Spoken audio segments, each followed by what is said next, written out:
would like to talk about righteousness and basically what it is. So I was laying in bed, kind of doing some video watching, a little introspection, a little contemplation, and I come to realize that I really do believe in, very literally, spiritual consequences and spiritual debt and spiritual reward.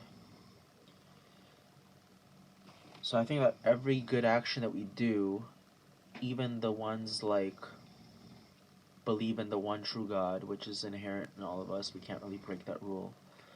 Have no gods before me, or honor your parents, or something like that. The more positive ones, the do this ones, like honor your parents, or keep the Sabbath day holy, and so on and so forth. But then there's also the negative commandments, like do not steal, do not covet. And it just really seems to me as though these are commandments are, they're like currency, they're spiritual currency. You can use them for asking God for forgiveness.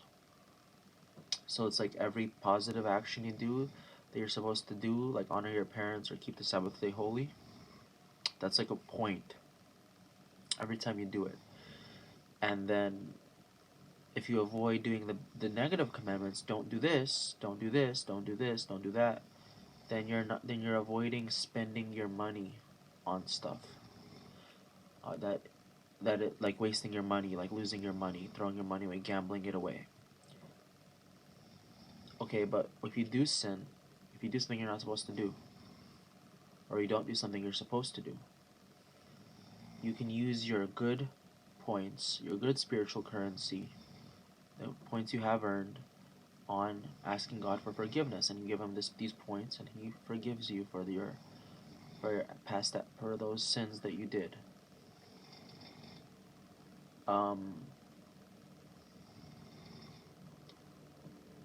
If, however, you don't have anything, you go into debt. You don't have enough money, spiritual money, you go into debt. And this is how it basically works. It's like a spiritual currency, righteousness, and banking system. So you can imagine how it kind of works. I think we go into debt if we can't pay for a sin, and then eventually you pay it off. But when the rent's due and you don't have anything to pay it with, in some way, that can arise in a variety of problems. Let's say like an external problem, or like an internal problem, like a low mood, or a demonic attack of some kind, a demon maybe even, possession of some mild form of like entering you, you know what I mean? So like, it's really important to always do good. And I was basically sitting here doing what I said earlier, introspecting and stuff, and I started to think, we live forever. Like, our souls are eternal. And if we live forever, and we have at least, the breath of God is the soul that we all have inside of us. We all have this, each of our souls is actually a piece of God. So we can actually, like, I feel like we can feel where we are spiritually. Like, ask yourself, am I in sin for this? Or or was this not a sin? Or ask yourself, have these actions that I think might be a sin, are they paid for already? If they are sins, have I asked for forgiveness from them with my righteousness? Okay, so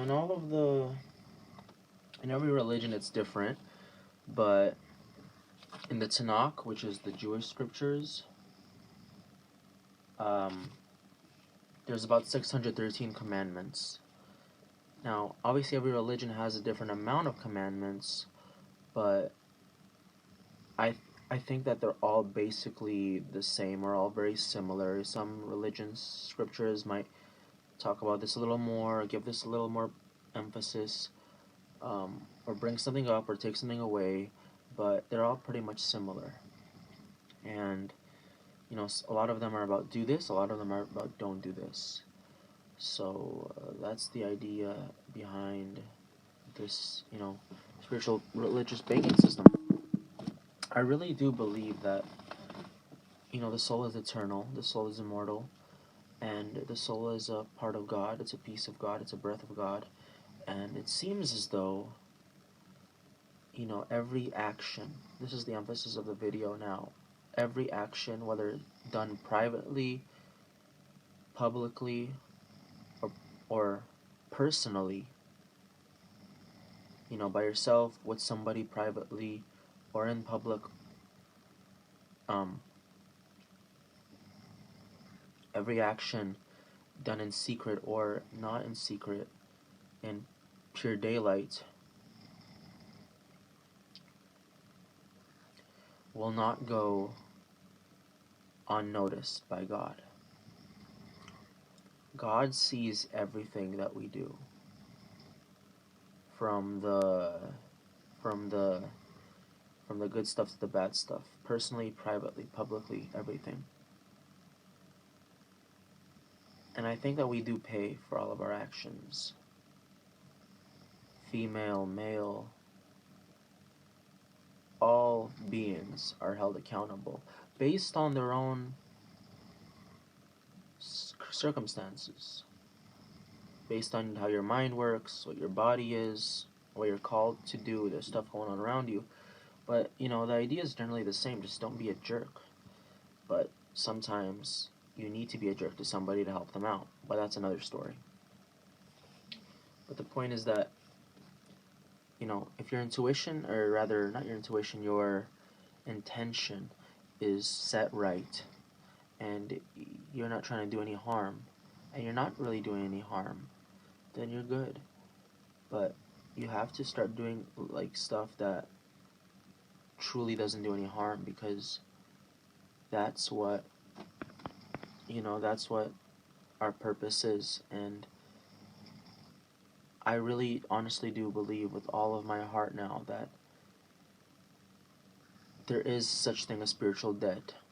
If you do something bad and don't have the forgiveness points to pay it off, if you fall into debt, and debt comes with a price, comes with a little bit of suffering.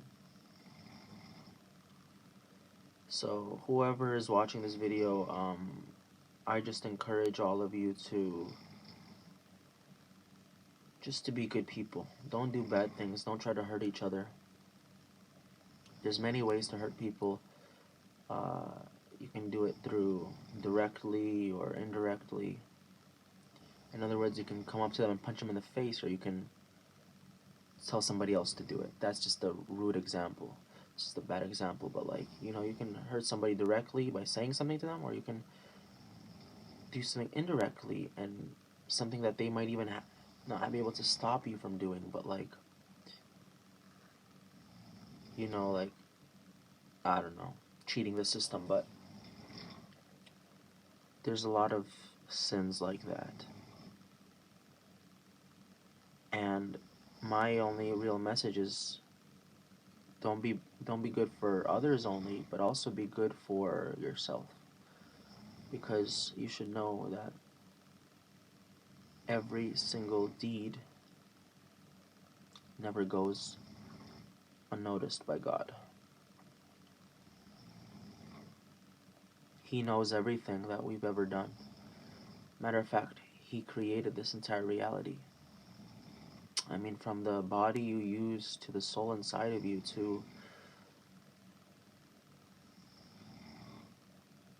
the food that's eaten by you, everything in this world is miraculous and awesome. But free will is probably just the ability to do something that has a negative outcome on you, on your own self. So as for me, I will be, trying to live my life righteously, in a way that I don't have to deal with some kind of sick, perverted energies. And I'm going to trust that when I'm forgiven, it's forever. Like, I believe in the righteousness of God. God is eternal. God is the same yesterday, today, forever. I'm going to trust what He says is true. I am. And I'm gonna, believe in Him. I'm gonna believe that it's not some kind of evil, diabolical plan to put us all into hell. It's not that. It's not that at all. It's, forgiveness is forgiveness. Righteousness is righteousness. Sin is sin. And every action is eternal.